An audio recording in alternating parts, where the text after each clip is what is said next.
வேதத்தை திறந்து நம் ஒரு வசனத்தை நம்ம வாசிக்க போகிறோம். எல்லாரும் எடுத்துக்கொள்ளுங்கள். எரேமியாவின் தீர்க்க தரிசன புஸ்தகம் 31ஆம் அதிகாரத்திலே, எரேமியாவின் தீர்க்க தரிசன புஸ்தகம் 31ஆம் அதிகாரத்திலே 4வது வசனத்தை நம்ம வாசிக்க போகிறோம். இஸ்ரவேல் என்னும் கன்னிகையே, மறுபடியும் உன்னை கட்டுவிப்பேன், நீ கட்டப்படுவாய். மறுபடியும் நீ மேள வாத்தியத்தோடும் ஆடல் பாடல் செய்கிறவர்களின் களிப்புள்ள கூட்டத்தோடும் புறப்படுவாய். இன்னொரு விஷயம் கூட வாசிக்கலாம். இஸ்ரவேல் என்னும் கன்னிகையே, மறுபடியும் உன்னை கட்டுவிப்பேன், நீ கட்டப்படுவாய். மறுபடியும் நீ மேள வாத்தியத்தோடும் ஆடல் பாடல் செய்கிறவர்களின் களிப்புள்ள கூட்டத்தோடும் புறப்படுவாய். ஆண்டவருடைய பிள்ளைகளே, இந்த மாதம் வாக்கு தத்தத்திற்காக ஆண்டவருடைய சமூகத்திலே நான் ஜெபித்த போது ஆண்டவர் என்னுடைய இருதயத்திலே வைத்த ஒரு நல்ல வார்த்தை, மறுபடியும் உன்னை கட்டுவிப்பேன், நீ கட்டப்படுவாய். மறுபடியும் நீ மேள வாத்தியத்தோடும் ஆடல் பாடல் செய்கிறவர்களின் களிப்புள்ள கூட்டத்தோடும் நீ புறப்படுவாய்.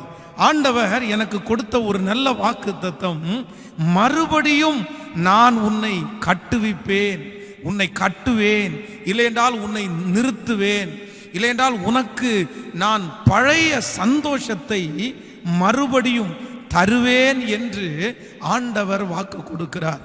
பொதுவாக கடந்த சில மாதங்களாக ஆண்டவருடைய பிள்ளைகளுடைய வாழ்க்கையிலே நீங்கள் பலவிதமான எண்ணங்கள், பலவிதமான ஆசீர்வாதங்களை நீங்கள் நினைத்து கொண்டே இருந்திருக்கலாம். உங்களுக்கு நிறைய தரிசனங்கள் இருந்திருக்கலாம். ஆனால் அந்த தரிசனங்கள் எல்லாம் புதைக்கப்பட்டு மண் மூடி போட்டது போல இனி அந்த தரிசனங்கள் நடப்பதற்கு வாய்ப்பில்லை, அந்த எண்ணங்கள் இனி நடப்பதற்கு வாய்ப்பில்லை என்கிற ஒரு நிலைமையிலே யாரோ ஒரு தேவனுடைய பிள்ளை தள்ளப்பட்டிருக்கலாம். அப்படிப்பட்ட ஒரு சூழ்நிலையில தான் இந்த இஸ்ரவேல் ஜனங்கள் இங்கே இருந்தார்கள். வேதம் சொல்லுகிறது, அவர்களுக்கு அவர்களுடைய வாழ்க்கையை குறித்து பலவிதமான கற்பனைகள் இருந்தது. இப்படியெல்லாம் நான் பண்ண போறேன், இப்படியெல்லாம் நான் செய்ய போறேன், என்னுடைய எதிர்காலம் இப்படி இருக்க போகுது, என்னுடைய பிள்ளையினுடைய எதிர்காலம் இப்படி இருக்க போகிறது, நான் அந்த வீடை வாங்க போறேன், நான் அப்படிப்பட்ட ஒரு காரியத்தை செய்ய போறேன், இந்த மாதிரி ஒரு தொழிலை ஆரம்பிக்க போறேன். இப்படிப்பட்ட பல கற்பனையோடு வாழ்ந்து கொண்டிருந்த அவர்களுடைய வாழ்க்கையிலே திடீரென்று அடிக்கப்பட்ட ஒரு புயல், திடீரென்று அவருடைய வாழ்க்கையிலே ஏற்பட்ட ஒரு மிகப்பெரிய வருத்தம் அவர்களுடைய எண்ணங்கள் எல்லாம் அப்படியே மண் தோண்டி புதைத்தது போல, இனி எதுவும் நடக்காது, நம்ம நினைத்தது எதுவுமே நடக்காத ஒரு சூழ்நிலைக்கு தள்ளப்பட்ட அந்த நேரத்தில் ஆண்டவர் தீர்க்கதரிசியின் மூலமாய் மிக அழகாய் ஒரு வார்த்தையை கொடுக்கிறார். இல்லை இல்லை, மறுபடியும் நான் உன்னை கட்டுவிப்பேன், மறுபடியும் நான் உன்னை நிலைநிறுத்துவேன், மறுபடியும் நான் உன்னுடைய வீட்டிலே ஆடல் பாடல் சத்தத்தை கேட்கிறவர்களோடு உங்களை புறப்பட பண்ணுவேன் என்று வாக்கு கொடுத்தார். அந்த தேவன் இன்றைக்கு இந்த மாதத்தினுடைய 1ஆம் தேதி காலை வேளையில் என்னோடு ஜெபித்து கொண்டிருக்கிற, இந்த ஜெபத்திலே கலந்து கொள்கிற உங்களை பார்த்தும் அந்த வார்த்தை சொல்லுகிறார். இந்த சத்தத்தை கேட்கிற யாரோ ஒரு நபர், நீங்கள் அப்படிப்பட்ட சூழ்நிலையிலே தள்ளப்பட்டிருக்கலாம். இந்த சூழ்நிலையின் காலங்கள் வருவதற்கு முன்பாக உங்களுக்கு நிறைய தரிசனங்கள் இருந்திருக்கலாம், இல்லையென்றால் நீங்கள் நிறைய காரியத்தை செய்வதற்காக நீங்கள் யோசித்திருக்கலாம். இப்படியெல்லாம் நான் பண்ண போறேன், என் வாழ்க்கை இப்படி இருக்க போகிறது, என் எதிர்காலம் இப்படி இருக்க போகிறது, உங்களை சுற்றி நீங்கள் பெரிய பெரிய கற்பனைகளை நீங்கள் கட்டி இருக்கலாம். ஆனால் மறுபடியும் அது நடக்கும் என்கிற எந்த ஒரு எண்ணமும் உங்களுக்குள்ள இனி அது நடப்பதற்கு வாய்ப்பில்லை என்று இந்த செய்தியை கேட்டுக்கொண்டிருக்கிற ஆண்டவருடைய பிள்ளையே, இஸ்ரவேல் ஜனங்களுக்கு அந்த வார்த்தையை கொடுத்த அதே ஆண்டவர் இன்றைக்கு அந்த வார்த்தையை உங்களுக்கு தருகிறார். உங்களோட ஆண்டவர் என்ன பேசுகிறார் என்றால், மறுபடியும் நான் உனக்கு அதை செய்வேன். உன்னுடைய வாழ்க்கையிலே எதெல்லாம் இழந்து போனது என்று நினைக்கிறீர்களோ, எதெல்லாம் நடக்க நடக்காது என்று நினைத்தீர்களோ, எதெல்லாம் இனி வாய்ப்பதற்கு கடினம் என்று நினைத்தீர்களோ, ஆவியானவர் இன்றைக்கு உங்களோடு திருவிழம் பற்றுகிறார். இல்லை இல்லை, நான் உன்னை மறுபடியும் அந்த மாதிரி உன்னை கட்டுவிப்பேன் என்று வாக்கு கொடுக்கிறார். மறுபடியும் கட்டுகிறதுல ஆண்டவரை தவிர ஸ்பெஷலானவர் ஒருவருமே கிடையாது. இந்த உலகத்திலே இருக்கிற அநேகரால் மறுபடியும் கட்ட முடியாது. அதுவும் ஒரு சில காரியங்கள் மறுபடியும் செய்ய முடியும், மறுபடியும் கட்ட முடியும். ஆனால் ஒரு சில பொருட்கள் வேஸ்ட் ஆயிடுச்சு அப்படின்னா திரும்ப அதை ரீயூஸ் பண்ணவே முடியாது. அதை என்ன பண்ணுவாங்கன்னா, அதை எடுத்து ஸ்கிராப்புக்கு தான் போடுவாங்களே தவிர மறுபடியும் அவர்கள் நினைத்த காரியத்தை செய்ய முடியாது. நன்றாய் கவனித்துக் கொள்ளுங்கள். உலகத்திலே இருக்கிற சில பொருட்களை ரீயூஸ் அப்படின்னா அகைன் அதே மாதிரி அந்த எந்த காரியத்திற்காய் எந்த நோக்கத்துக்காய் அந்த பொருள் உண்டாக்கப்பட்டதோ அந்த காரியம் தவறும் போது திரும்ப அந்த நோக்கத்துக்காக அந்த பொருளை பயன்படுத்தவே முடியாது. அது ஸ்கிராப்புக்கு தான் போகும். ஆனால் ஆண்டவரை பொறுத்த அளவில் கர்த்தருடைய கரத்திலே கிடைக்கப்பட்ட ஒரு நபர் ஒருவேளை அவர்களுக்காக வைக்கப்பட்டிருக்கிற நோக்கத்தை தவறிவிட்டாலும் இனி இந்த நபரால ஒன்றுமே செய்ய முடியாது, அவ்வளவுதான், வேஸ்ட், இனி இது ஸ்கிராப் அப்படின்னு தள்ளப்பட்டாலும் என்னுடைய ஆண்டவருடைய கரத்திலே அந்த மனிதர் போவானே ஆனால் நிச்சயமாய் திரும்பவும் ஆண்டவர் எந்த பர்பஸுக்காக அந்த மனிதனை கர்த்தர் உருவாக்கினாரோ அதை நிறைவேற்றுவதற்கு கர்த்தர் வல்லவராயிருக்கிறார். இதற்கு ஒரு ஒப்புமையான ஒரு வசனம் இருக்கிறது. எரேமியாவின் தீர்க்க தரிசன புஸ்தகம் 18ஆம் அதிகாரத்தை நாம் எடுக்கும் போது, எரேமியாவின் தீர்க்க தரிசன புஸ்தகம் 18ஆம் அதிகாரத்தை எடுத்துக்கொள்ளுங்கள். 18ஆம் அதிகாரம் 4வது வசனத்தை நம்ம வாசிக்கும் போது வேதம் மிக அழகாய் சொல்லுகிறது. குயவன் வனைந்து கொண்டிருந்த மண்பாண்டம் அவன் கையிலே கெட்டு போயிற்று. அப்பொழுது அதை திருத்தமாய் செய்யும்படிக்கு தன் பார்வைக்கு சரியாய் கண்டபடி குயவன் திரும்ப வேறே பாண்டமாக வனைந்தான். மிக அழகான ஒரு வசனம். குயவன் வனைந்து கொண்டிருந்த மண்பாண்டம் அவன் கையிலே கெட்டு போயிற்று. அப்பொழுது அதை திருத்தமாய் செய்யும்படி தன் பார்வைக்கு சரியாய் கண்டபடி குயவன் அதை திரும்ப வேறே பாண்டமாக வனைந்தான். நன்றாய் கவனிங்கள் ஆண்டவருடைய பிள்ளைகளே. பொதுவாக ஒரு குயவன் ஒரு பாத்திரத்தை வனைந்து கொண்டிருக்கும் போது அவருடைய கையில் வச்சு அதை வனைந்து கொண்டிருக்கிறான். ஆனால் அது ஒருவேளை அது ஃபினிஷ் ஆகிற பட்சம் அதனுடைய அந்த வனைகிற அதெல்லாம் முடிஞ்சு கடைசியில் அதனுடைய எண்டிங் அப்படின்னா அதை கொஞ்சம் காய வச்சதற்கு பிறகு ஒருவேளை அந்த பாண்டம் கெட்டு போகுமே ஆனால், அது உடைந்து போகுமே ஆனால், நீங்கள் இந்த மண்பாண்டம் செய்கிற இடத்துல போய் பார்த்தீங்க அப்படின்னா நிறைய மண்பாண்டங்கள் அப்படியே உடஞ்சி நிறைய துண்டு துண்டாக கிடக்கும். ஏன் அப்படின்னா அது வெயில், இவர்கள் செய்து முடித்து அந்த 2வது ப்ராசஸ் ஆகிய அந்த வெயிலில் அந்த பாண்டத்தை வைக்கும்போது அந்த வெயிலினுடைய தன்மையை தாங்க முடியாமல் சில மண்ணினுடைய பதம் சரியில்லாதனால பாண்டம் அப்படியே கிராக்கு விழும், நிறைய உடஞ்சிரும். அந்த பாத்திரத்தை, அந்த பாண்டத்தை திரும்ப அந்த குயவனால எதையுமே செய்ய முடியாது. ஒருவேளை அவனுடைய கையிலே இருக்கும்போது அந்த ஈரப்பதத்தோடு இருக்கும்போது தன்னுடைய கையிலே வனையக்கூடிய அந்த சூழ்நிலையிலே இருக்கும்போது ஒருவேளை அது ஒரு தவறா போச்சுன்னா கூட அழகா வரைஞ்சிடலாம். ஆனா காய வச்சதற்கு பிறகு ஒரு பாண்டத்தை அவனால் திரும்ப வனைய முடியாது, அவ்வளோதான். அதை எடுத்து தூக்கி போட்டு அது முடிஞ்சு போச்சு, அதில் எதுவும் இன்னும் பிரயோஜனம் இல்லை. அதை எடுத்து திரும்ப நம்ம அதை எடுத்து மண்பாண்டமாய் செய்ய முடியாது. ஆனால் வேதத்திலே இந்த வசனத்தை வாசித்தோம். குயவனுடைய கையிலே அந்த பாண்டம் கெட்டு போனதற்கு பிற்பாடு கூட வேதம் சொல்லுகிறது, அதை தன் பார்வைக்கு சரியாய் கண்டபடி குயவன் அதை திரும்ப வேறே பாண்டமாக வனைந்தான். சோ ஆண்டவருடைய பிள்ளைகளே, இன்றைக்கு ஆண்டவர் உங்களை பார்த்து அந்த வார்த்தையை தான் சொல்றாரு. நீங்க நினைக்கலாம், பாஸ்டர் திரும்ப என்ன எதுவுமே பண்ண முடியாது, திரும்ப என்ன எதுவுமே செய்யறதுக்கு வாய்ப்பு இல்லை. ஏன் அப்படின்னா நான் ஒரு மண்பாண்டமாக இருந்துட்டேன், ஆனால் நான் உடஞ்சிட்டேன். இனி என்னை ஒட்ட வைக்க முடியாது, இனி என்னை சரி செய்ய முடியாது, திரும்பி எனக்கு அப்படிப்பட்ட ஒரு மகிமையை என் தலை மேலே வைக்க முடியாது, திரும்ப அப்படிப்பட்ட ஒரு வாழ்க்கையை எனக்கு கொடுக்க யாராலும் முடியாது. அன்பு தேவனுடைய பிள்ளைகளே, நீங்கள் சொல்லுவது உண்மைதான், யாராலும் முடியாதது தான். ஆனால் ஒரு மனுஷனுடைய வாழ்க்கையை திரும்ப நிலைநிறுத்துகிறதற்கு ஒரே ஒருத்தரால முடியும். அது நீங்களும் நானும் ஆராதிக்கிற ஆண்டவரால முடியும். நீங்களும் நானும் தொழுது கொள்ளுகிற தேவனாலே முடியும். இன்றைக்கு இந்த 1ஆம் தேதி இந்த செய்தியை கேட்டுக்கொண்டிருக்கிற ஏதோ ஒரு தேவனுடைய பிள்ளை, நீங்கள் கெட்டு போய் காணப்படலாம். உங்களுடைய கையிலே, தேவனுடைய கையிலே ஒரு நாள் இருந்து இன்றைக்கு உடைந்து போன ஒரு சூழ்நிலையிலே காணப்பட்டிருக்கலாம். நீங்கள் சொல்லலாம், பாஸ்டர் திரும்ப என்னை சரி செய்வது என்கிறது நடக்காது, திரும்ப என்னை சரி செய்ய முடியாது. ஏன் அப்படின்னா நான் உடைஞ்சு போனேன், நான் ரட்சிக்கப்பட்ட உடனே உடைஞ்சு போனேன்னா கூட திரும்ப என்ன சரி செய்ய முடியும். ஆனால் அப்படி இல்லை, நான் காய வைக்கப்பட்டவன், நான் பயன்படுவேன் என்கிற ஒரு சூழ்நிலைக்கு நேராய் வந்தேன். ஆண்டவர் என்னை தொட்டார், என்னை ரட்சித்தார், மிக அழகாய் வணைந்தார், கிருபைகளை எல்லாம் ஆண்டவர் கொடுத்தார், என்னை ரொம்ப நம்பினார்.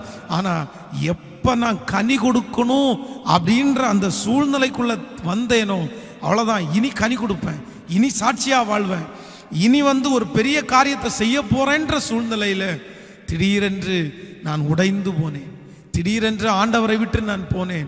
ஸோ மறுபடியும் திரும்பவும் என்ன அதே பாத்திரமாய் வனைவது, இல்லையென்றால் வேறு ஒரு பாத்திரமாய் வனைவது கூடாத காரியம் என்று யாரோ ஒருத்தர் இந்த செய்தியை கேட்டா ஆண்டவர் சொல்கிறார், இல்லை, திரும்பவும் உன்னை ஆண்டவர் வனைவேன். திரும்ப ஒரு மனுஷனுடைய வாழ்க்கையை தூக்கி நிறுத்துகிறதுல என் ஆண்டவரை போல ஒருத்தருமே இல்லை. நான் தீர்க்க தரிசனமாய் சொல்லுகிறேன், நான் சாட்சியாய் சொல்லுகிறேன், உங்கள் வாழ்க்கையை மறுபடியும் சீர்தூக்கிவிட கர்த்தர் வல்லவர், மறுபடியும் கைதூக்கிவிட ஆண்டவர் வல்லவர். கர்த்தர் நினைப்பாரே ஆனால் நீ எந்த சூழ்நிலையிலே இருந்தாலும், நீ எவ்வளவு அடி ஆழத்துக்குள்ளே போனாலும், நீ எவ்வளவு அந்த இனி எழும்ப முடியாது என்கிற சூழ்நிலைக்கு போனாலும் ஆண்டவர் உங்களை திரும்பவும் தூக்கி விடுவேன் என்று கர்த்தர் வாக்கு கொடுக்கிறார். கைகளை உயர்த்தி ஒரு ஹல்லேலூயா சொல்லுங்கள். இந்த வார்த்தையை தியானித்து கொண்டிருக்கும் போது ஆண்டவர் வேதத்திலிருந்து ஒரு 3 பேருடைய வாழ்க்கையை என்னுடைய இருதயத்திலே கர்த்தர் காண்பித்தார். அப்படி என்றால் வேதத்திலேயே பலரை ஆண்டவர் திரும்பவும் கர்த்தர் தூக்கி எடுத்திருக்கிறார். இன்னைக்கு நான் கொடுக்க போகிற செய்தி என்னுடைய சாராம்சம் என்னன்னா, திரும்பவும் ஆண்டவர் உங்களை நிலைநிறுத்தும் போது, திரும்பவும் ஆண்டவர் உங்களை ஆசீர்வதிக்கும் போது நீங்கள் எப்படி இருப்பீர்கள் என்கிறதை குறித்து தான் இன்றைக்கு நான் உங்களோடு கூட பேச போகிறேன். அப்போ ஒரு வேதத்தில் இருக்கிற ஒரு 3 பேருடைய வாழ்க்கையை ஆண்டவர் திரும்பவும் அவர்களை நிறுத்துகிறார். அந்த அவருடைய வாழ்க்கை மிகவும் ஆசீர்வாதமாக இருந்தது. அந்த 3 நபர்களையும் வாசித்து உங்களோடு பேசி உங்களுக்காக ஜெபித்து முடிக்க போகிறேன். முதலாவதாக வேதத்தை திறந்து நம்ம எடுத்துக்கொள்ளலாம். ஆதியாகமம் 40ஆம் அதிகாரத்தை எடுத்துக்கொள்ளலாம். ஆதியாகமம் 40ஆம் அதிகாரத்திலே 13வது வசனத்தை நம்ம வாசிக்க போகிறோம். 40ஆம் அதிகாரம் 13வது வசனம். 3 நாளைக்குள்ளே பார்வோன் உன் தலையை உயர்த்தி உன்னை மறுபடியும் உன் நிலையிலே நிறுத்துவான். முன்னே அவனுக்கு பானம் கொடுத்து வந்த வழக்கத்தின்படி பார்வோனின் பாத்திரத்தை அவன் கையிலே கொடுப்பாய். இன்னொரு விஷயம் கூட வாசிக்கலாம். 3 நாளைக்குள்ளே பார்வோன் உன் தலையை உயர்த்தி உன்னை மறுபடியும் உன் நிலையிலே நிறுத்துவார். முன்னே அவருக்கு பானம் கொடுத்து வந்த வழக்கத்தின்படியே பார்வோன் பாத்திரத்தை அவன் கையிலே கொடுப்பாய். நீங்கள் 21வது வசனத்தை வாசிக்கும் போது, பானபாத்திரக்காரரின் தலைவன் பானம் கொடுக்கிற தன் உத்தியோகத்திலே மறுபடியும் வைத்தான். அந்தபடியே அவன் பார்வோனுடைய கையிலே பாத்திரத்தை கொடுத்தான். இங்கே யோசேப்பை குறித்து வேதம் சொல்லுகிறது. அவன் சிறைச்சாலையிலே இருக்கும்போது அவனோடு கூட 2 பேர் இருக்கிறார்கள். ஒருவன் சுயம்பாய்களின் தலைவன், இன்னொருவன் பானபாத்திரக்காரன். அப்போ இவங்க 2 பேரும் ஒரு சொப்பனத்தை பார்க்குறாங்க. அந்த சொப்பனத்தினுடைய அர்த்தம் தெரியாம 2 பேரும் கலங்கி போய் இருக்கும்போது யோசேப்பினிடத்துல வந்து சொல்லுகிறார்கள். அப்போ யோசேப்பு வந்து ஒரு சரியான ஒரு விளக்கத்தை அவங்க 2 பேருக்குமே சொன்னார். அப்போ யோசேப்பு சொல்லும்போது சொல்றாரு, இல்ல அந்த பானபாத்திரக்காரனிடத்துல சொல்லுகிறார், மறுபடியும் ராஜா உன்னை எடுத்து அவருக்கு முன்பாக நீ முன்பு செய்து வந்த அந்த வேலையை, அந்த ஆசீர்வாதத்தை உன் கையில கொடுத்து மறுபடியும் நீ ராஜாவுக்கு முன்பாக அவருடைய கையிலே நீ அந்த பானபாத்திரக்காரனாய் அவருடைய கையிலே ஆசீர்வாதத்தை பாத்திரத்தை கொடுக்கிறவனாய் இருப்பாய் என்று யோசேப்பு ஒரு தீர்க்க தரிசனமான வார்த்தையை சொல்கிறான். அதே போலவே 21ஆம் வசனத்தில் வாசிச்சோம். அந்த பானபாத்திரக்காரனுடைய தலைவனை ராஜா தலையை திரும்பவும் உயர்த்தி அவனுடைய ஸ்தானத்திலே அவனை நிறுத்தினார். சோ ஆண்டவருடைய பிள்ளைகளே, முதலாவது ஆண்டவர் திரும்பவும் உங்களை தூக்கி எடுப்பாரானால், திரும்ப உங்களை ஆண்டவர் நிறுத்துவாரேயானால், உங்களுக்கு கிடைக்கிற முதல் மிகப்பெரிய ஆசீர்வாதம் என்னன்னா, மறுபடியும் முன் இருந்ததிலே ஒன்றை கூட நீங்கள் இழக்காமல் சகலத்தையும் ஆண்டவர் உங்களுக்கு கொடுக்க கர்த்தர் வல்லவராயிருக்கிறார். இந்த ஜெபத்தில் இருக்கிற ஆண்டவருடைய பிள்ளைகளே, இந்த பானபாத்திரக்காரனுடைய வாழ்க்கையிலே தன்னுடைய வாழ்க்கையில எல்லாவற்றையும் இழந்தான். அவன் சிறைச்சாலைக்குள்ளே கடந்து போனான். ஆனா சிறைச்சாலைக்குள்ளே போன அவனுக்கு ஒரு உயர்வு வந்துச்சு.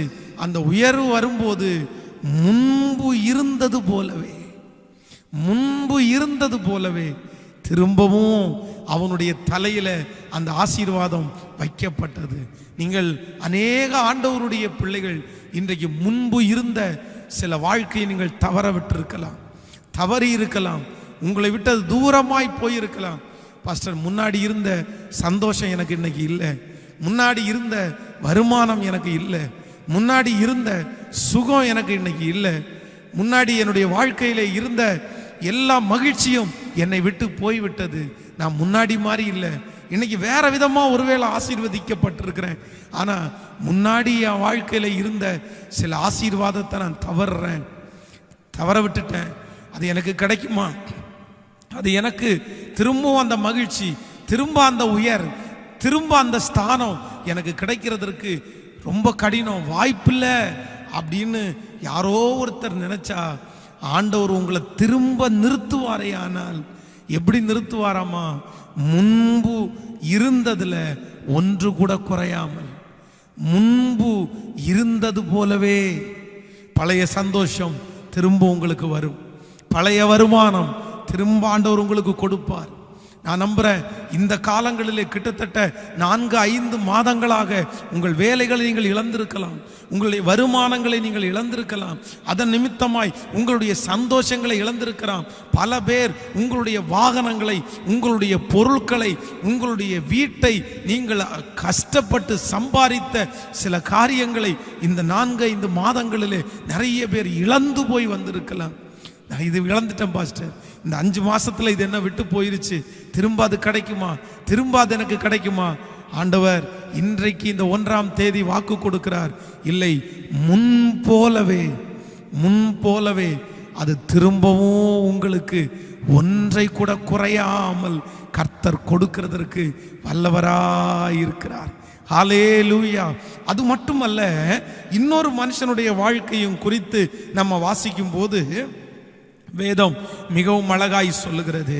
நீங்கள் தானியேலின் தீர்க்க தரிசன புஸ்தகம் 4ஆம் அதிகாரத்தை எடுப்பீர்களேயானால், தானியேலின் தீர்க்க தரிசன புஸ்தகம் 4ஆம் அதிகாரம் 36வது வசனத்தை நம்ம வாசிக்க போகிறோம். தானியேலின் தீர்க்க தரிசன புஸ்தகம் 4ஆம் அதிகாரம் 4ஆம் அதிகாரத்திலே 36வது வசனத்தை வாசிக்கலாமா? அவ்வேளையிலே என் புத்தி எனக்கு திரும்ப வந்தது, என் ராஜ்யபாரத்தின் மேன்மைக்காக என் மகிமையும் என் முக கழையும் எனக்கு திரும்ப வந்தது. என் மந்திரிமாரும் என் பிரபுக்களும் என்னை தேடி வந்தார்கள். என் ராஜ்யத்திலே நான் ஸ்திரப்பட்டேன். அதிக மகத்துவமும் எனக்கு கிடைத்தது. ரொம்ப மிகவும் அழகான ஒரு நல்ல வார்த்தை. அப்படி என்றால் நேபுகாத் நேச்சர் என்கிற ஒரு ராஜா எழுதுகிற வார்த்தை தான் இந்த வார்த்தை. அப்போ இவர் என்ன சொல்றார் அப்படின்னா, ஒரு காலத்துல திடீரென்று இந்த நேபுகாத் நேச்சருக்கு ஒரு பெரிய பெருமை வந்தது. நான் கட்டின மகா பாபிலோன் அல்லவா அப்படின்னு தன்னுடைய இருதயத்தில் அவர் நினைக்கும் போதே மனுஷனிலிருந்து அவர் தள்ளப்பட்டு மிருகங்களுக்கு ஒப்பாய் மாறிவிட்டார். நல்லா கவனிங்க, ஒரு நாட்டோடைய ராஜா, அந்த நாட்டினுடைய ராஜா திடீரென்று மிருகமா மாறிட்டார். மிருகமா மாறி வெளியிலே கட்டப்பட்டு, அதான் ஒரு நாய் போல வெளியிலே கட்டப்பட்டு, பனி அவர் தலை மேல விழுது, மழை அவருக்கு மேல அடிக்குது, வெயில் அவங்களுக்கு மேல அடிக்குது. ஒரு மிருகமாய் மாறிவிட்டார். பல ஆண்டுகள் அப்படியே மிருகமாவே இருந்துட்டாரு. இப்போ திரும்பவும் அந்த மிருகத்தினுடைய புத்தி இதெல்லாம் மாறி பழைய முகக்கலை, அதான் அவர் சொல்லும்போது சொல்கிறார், அவ்வேளையிலே என் புத்தி எனக்கு திரும்ப வந்தது. அந்த புத்தி தெளியுது. பைத்தியக்காரன மாதிரி அப்படியே இருந்தவர் புத்தி தெளிஞ்சு இப்போ அவர் சொல்றாரு, என் புத்தி தெளிந்து திரும்ப வந்தபோது என் ராஜ்யத்தின் மேன்மைக்காக என் மகிமையும் என் முகக்கலையும் எனக்கு திரும்ப வந்தது. அவர் திரும்ப பழையது மாதிரி அவருடைய முகம் எல்லாம் அழகா மாறிடுச்சு. ஆனா இதுவரைக்கும் நடந்ததெல்லாம் ஓகே. இது ஆண்டவர் அவரை விடுதலையாக்கினார். ஆண்டவர் அவருக்கு அந்த காலங்கள், தண்டனையின் காலங்கள் முடிஞ்சிருச்சு. அதனால மிருகங்கள் திரும்பவும் அவர் மனுஷனா மாறிட்டாரு. முகக்கலையெல்லாம் திரும்ப வந்துருச்சு. ஆனா என்னதான் முகக்கலை வந்துட்டாலும் இத்தனை ஆண்டுகளும் அவர் ஒரு பைத்தியக்காரனை போல, இல்லைன்றால் ஒரு மிருகத்தை போல இருந்ததுனால திரும்ப அவர் ராஜாவாகிறதற்கு வாய்ப்பு ரொம்ப குறைவு. ஒருவேளை அப்படி அவர் ராஜாவாய் மாறினாலும் அவரை ஏற்றுக்கொள்றவங்க இருக்க மாட்டாங்க. ஆனா வேதம் சொல்லுது, என் மகிமையும் என் முகக்கலையும் எனக்கு திரும்ப வந்தது. என் மந்திரிமாரும் என் பிரபுக்களும் என்னை தேடி வந்தார்கள். என் ராஜ்யத்திலே நான் ஸ்திரப்படுத்தப்பட்டேன். அதிக மகத்துவமும் எனக்கு கிடைத்தது. ஆமென். அவனுடைய வாழ்க்கையில திரும்பவும் ஆண்டவர் அவனை நிலைப்படுத்துறாரு. திரும்பவும் ஆண்டவர் அவனுக்கு கொடுத்துட்டாரு. எப்படி கொடுத்துட்டாராமா, முன் இருந்ததுல ஒன்றை கூட குறைக்காம, இத்தனை வருஷமும் அவன் பனியிலையும் வெயிலையும் இருந்தாலும் ஆண்டவர் அவனுடைய காலங்களிலே தொட்ட போது, ஆண்டவர் அவனை திரும்பவும் தூக்கி எடுத்த போது ஒன்று கூட இழக்காம முன் இருந்தது போலவே சகலமும் அவனுக்கு கிடைத்தது. ஆமென் சொல்லுங்கள். நான் நம்புற ஆண்டவருடைய பிள்ளைகளை, நான் விசுவாசிக்கிறேன். இன்னைக்கு யாரோ ஒருத்தருக்காக ஆண்டவர் இந்த செய்தியை பேசிக்கொண்டே இருக்கலாம். நான் தான் பாஸ்டர், திரும்ப வருமா? முன்னாடி இருந்த வாழ்க்கை, முன்னாடி இருந்த சந்தோஷம் திரும்ப எனக்கு வருமா? வர்றதற்கு வாய்ப்பு மிகவும் குறைவு. நான் சொல்லுகிறேன், இந்த நேபுகாத் நேச்சருக்கே திரும்ப வருமானால் இன்றைக்கு இந்த வார்த்தையை கேட்டுக்கொண்டிருந்த உங்களுக்கு கர்த்தர் அப்படி செய்ய மாட்டாரா? நிச்சயம் ஆண்டவர் செய்வார். உங்க இருதயம் சோர்ந்து போக வேண்டாம். இந்த மாதம் ஒரு ஸ்பெஷல் மாதம். இந்த மாதம் முடிக்கிறதற்குள்ள நான் நம்புறேன் திரும்பவும் அந்த மகிமை உங்களுக்கு வரும். ஒன்று கூட குறையாமல் முன் இருந்த இந்த மாதம் அநேகருக்கு, இந்த ஜெபத்திலே கலந்து கொள்ற அநேகருக்கு முன் இருந்த அந்த சந்தோஷம் திரும்ப வரும். முன் இருந்த அந்த வாழ்க்கை திரும்ப வரும். முன் இருந்தது போல சகலத்தையும் ஆண்டவர், நீங்கள் தவறவிட்ட சகலத்தையும் கர்த்தர் தருவேன் என்று ஆண்டவர் வாக்கு கொடுக்கிறார். ஹல்லேலூயா, ஆமென். மூன்றாவது, ஒரு மனிதனை குறித்து வேதத்தில் வாசிக்கும் போது அவனுடைய வாழ்க்கையிலையும் ஆண்டவர் திரும்ப அவனை தூக்கி எடுக்கும் போது என்ன நடக்குது அப்படின்றதை குறித்து நீங்கள் நியாயாதிபதிகளின் புஸ்தகத்தை எடுத்துக்கொள்ளுங்கள். நியாயாதிபதிகளின் புஸ்தகம் 16ஆம் அதிகாரத்தை நாம் எடுப்போமேயானால், நியாயாதிபதிகளின் புஸ்தகம் 16ஆம் அதிகாரத்திலே 22வது வசனம், அவன் தலைமயிர் சிரைக்கப்பட்ட பின்பு திரும்பவும் முளைக்க தொடங்கிற்று. எல்லாரும் வாசி எடுத்துக்கொள்ளுங்கள். அவன் தலைமயிர் சிரைக்கப்பட்ட பின்பு திரும்பவும் முளைக்க தொடங்கிற்று. பெலிஸ்தியரின் பிரபுக்கள் நம்முடைய பகைஞனாகிய சிம்சோனை நம்முடைய தேவன் நம்முடைய கையிலே ஒப்பு கொடுத்தார் என்று சொல்லி தங்கள் தேவனாகிய தாகோனுக்கு பெரிய பலி செலுத்தவும் சந்தோஷம் கொண்டாடவும் கூடி வந்தார்கள். நீங்கள் 27வது வசனத்தை வாசிக்கும் போது, அந்த வீடு புருஷராலும் ஸ்திரீகளாலும் நிறைந்திருந்தது. அங்கே பெலிஸ்தியரின் சகல பிரபுக்களும் வீட்டின் மேல் புருஷரும் ஸ்திரீகளும் ஆகிய ஏறக்குறைய 3000 பேர் சிம்சோனை வேடிக்கை காட்டுகிறதை பார்த்து கொண்டிருந்தார்கள். அப்பொழுது சிம்சோன் கர்த்தரை நோக்கி கூப்பிட்டு, கர்த்தராகிய ஆண்டவரே, நான் என் 2 கண்களுக்கு ஒரே தீர்வாய் பெலிஸ்தியரின் கைகளிலே பழி வாங்கும்படிக்கு இந்த ஒரு விசை மாத்திரம் என்னை நினைத்தருளும் தேவனே, பலப்படுத்தும் என்று சொல்லி சிம்சோன் அந்த வீட்டை தாங்கி இருக்கிற 2 நடுத்தூண்களின் ஒன்றை தன் வலது கையினாலும் மற்றொன்றை தன் இடது கையினாலும் பிடித்து கொண்டு, என் ஜீவன் பெலிஸ்தியரோடே கூட மடிய கடவது என்று சொல்லி பலமாய் சாய்க்க அந்த வீடு அதில் இருந்த பிரபுக்கள் மேலும் எல்லா ஜனங்கள் மேலும் விழுந்தது. இவ்விதமாய் அவன் உயிரோடு இருக்கையில் அவனால் கொல்லப்பட்டவர்களை பார்க்கலும் அவன் சாகும்போது அவனால் கொல்லப்பட்டவர்கள் அதிகமாயிருந்தார்கள். ரொம்ப அழகான வசனம். அவன் தலைமயிர் சிரைக்கப்பட்ட பின்பு திரும்பவும் முளைக்க தொடங்கினது. பொதுவாக சிம்சோனுடைய வாழ்க்கையிலே நம்ம ஒரு பக்கத்தை மட்டும்தான் பார்க்குறோம். அவன் தவறு செஞ்சிட்டான், ஆண்டவர் அவனை தண்டிச்சிட்டாரு, அவனுடைய முடியெல்லாம் அவர்கள் எடுத்த உடனே அவனுடைய பலன் அவனை விட்டு போயிருச்சு, அவ்வளோதான், அவனுடைய கண்களை பிடுங்கினாங்க, அவனை மாவரைக்கிறதுக்காக வச்சாங்க, அவனை வேடிக்கை காண்பிக்கிற பொருளாய் மாற்றினார்கள்.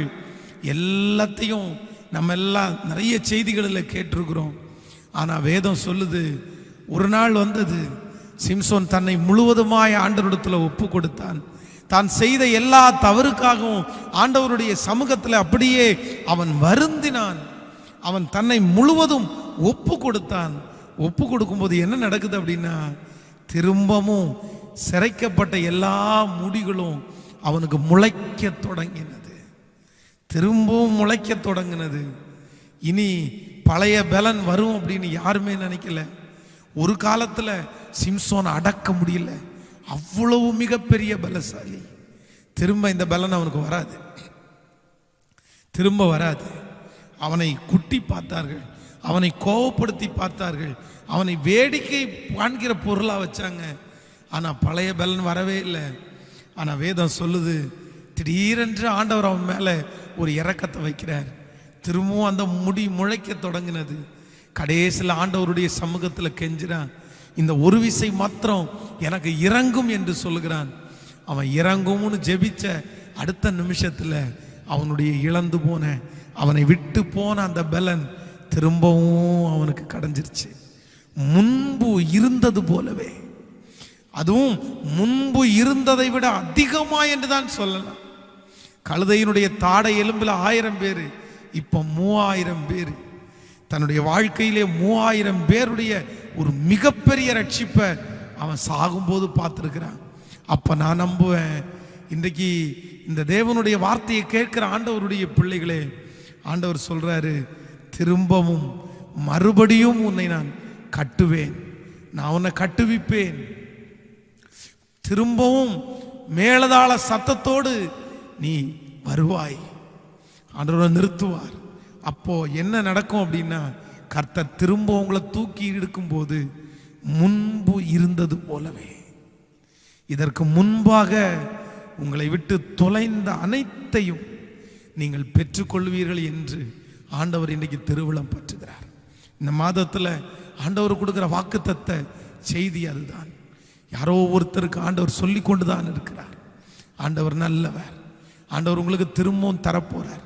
முன்னிருந்த அந்த குடும்ப ஒற்றுமை, முன்னிருந்த அந்த பிள்ளை, எனக்கு இப்போ இருக்கிற கணவனார் வேண்டாம், எனக்கு இப்போ இருக்கிற பிள்ளை வேண்டாம், எனக்கு இப்போ இருக்கிற மகன் வேண்டாம், எனக்கு இப்போ இருக்கிற மனைவி வேண்டாம்.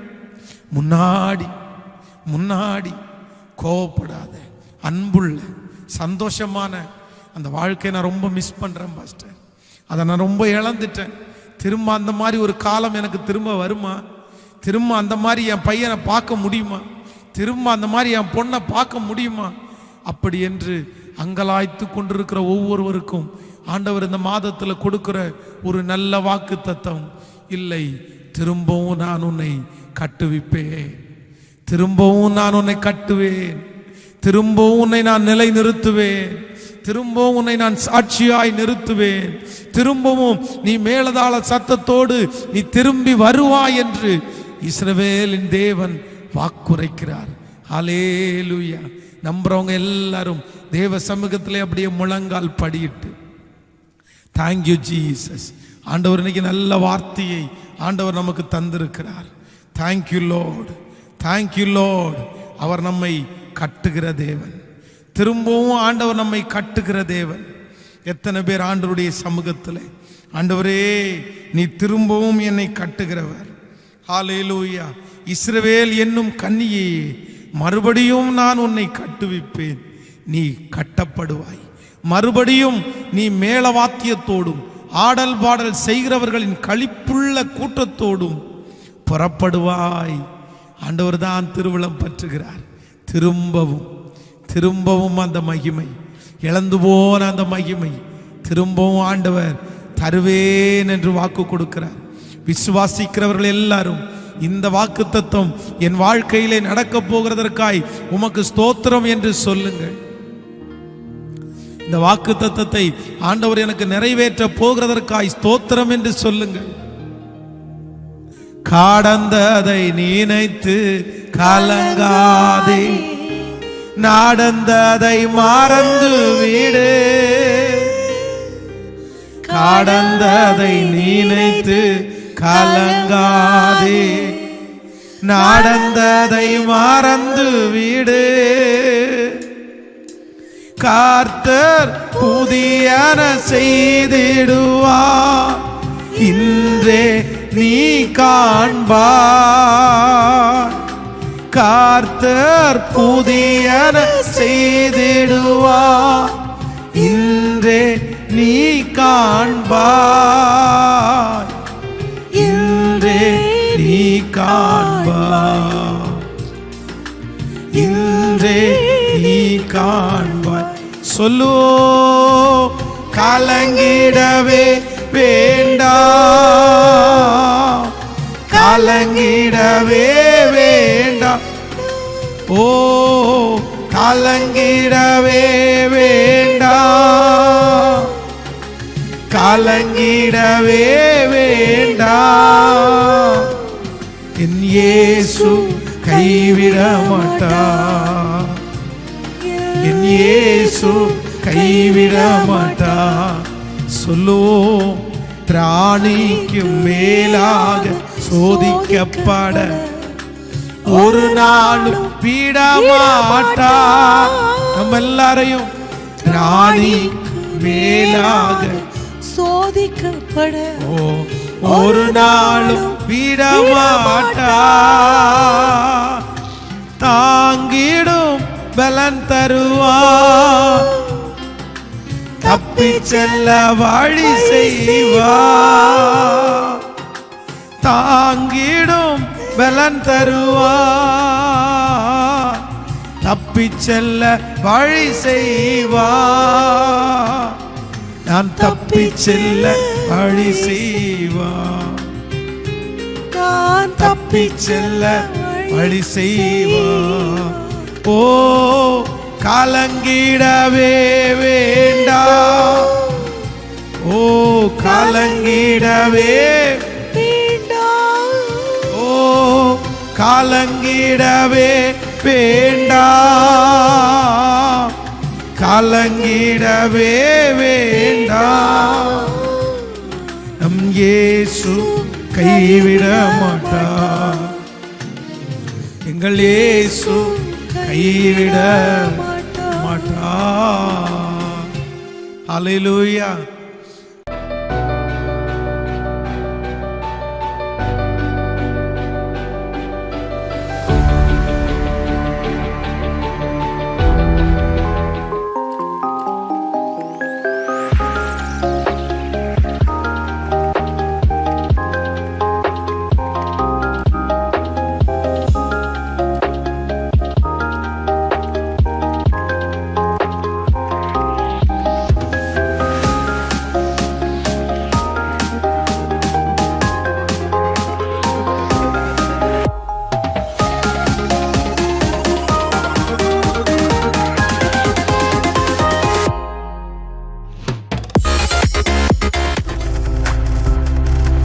நீங்கள் பார்த்து கொண்டிருப்பது உங்கள் ஜாய் டிவி. உங்கள் துக்கம் சந்தோஷமாய் மாறும்.